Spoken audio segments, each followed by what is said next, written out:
الخير. معايا النهارده دبابيس هشويها على الجريل بتاعي. هعمل التتبيله بتاعتها. انا حطيت في الكبه بصله فرمتها، واحط قرن فلفل احمر. الاحمر اللي هو الفلفل الالوان مش الحراق، وطماطمايه وقرن فلفل اخضر. واحط التوابل بتاعتي. معايا جنزبيل، معايا بهارات فراخ شوي. بهارات فراخ شوي انا جايباها من عند العطار، ومعايا بهارات الفراخ العاديه وفلفل اسود. دي البهارات بتاعت الفراخ المشويه انا جايباها من عند العطار، بتدي للفراخ نكهه حلوه. احط منها معلقه كبيره اهي. معايا شويه جنزبيل مش كتير. معايا فلفل اسود، هكتر الفلفل الاسود. معايا بابريكا. معايا ملح.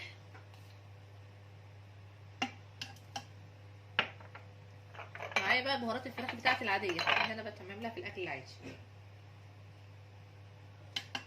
بس. وهطحنهم مع بعض في الكبه وارجع لكم. وبعد ما ضربت الخلطه بتاعتي على الكبه، انا حطيت الدبابيس هنا في الحله، وهبتدي امسك الدبابيس انغزها في كل حته عشان التتبيله تخش جواها.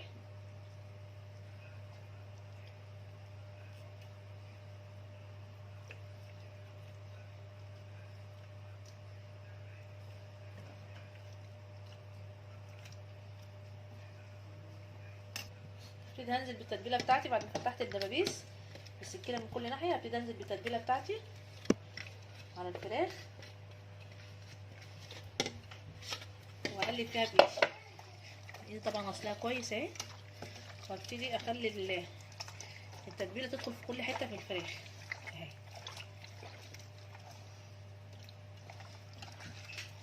اهي.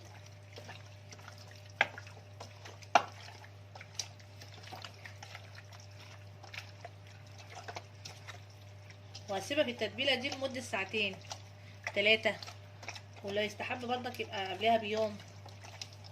انا هسيبها قبلها مثلا بساعتين، ولما اطلعها اشويها اوريها لكم. انا النهارده مش هشويها في الفرن، انا هشويها على البوتاجاز من فوق اهي.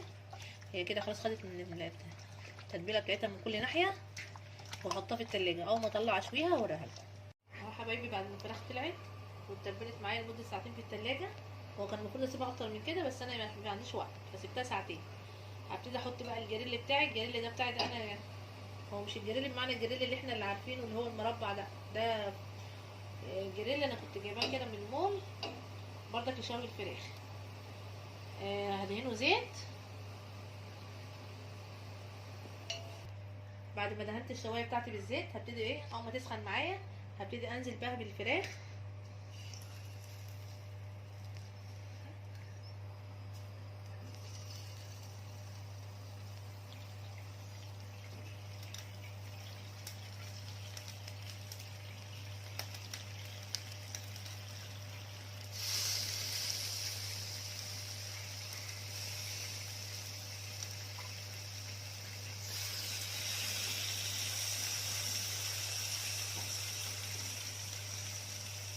اهو زي ما انتم شايفين كده حبايبي، اهي الفراخ انا نزلت بيها كلها اهي. المقدار على قد ما بعمل اهي.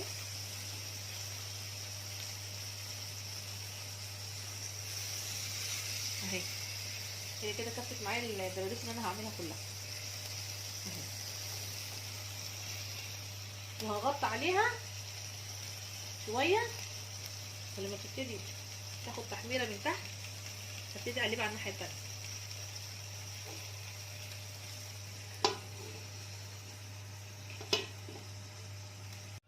يا حبايبي الفراخ لسه شغاله معايا على البوتاجاز اهي. انا مهديه عليها في الاول عشان الفراخ تستوي، وبعد الفراخ ما تستوي ابتدي اعلي عشان تاخد وش التحمير تبقى متحمره.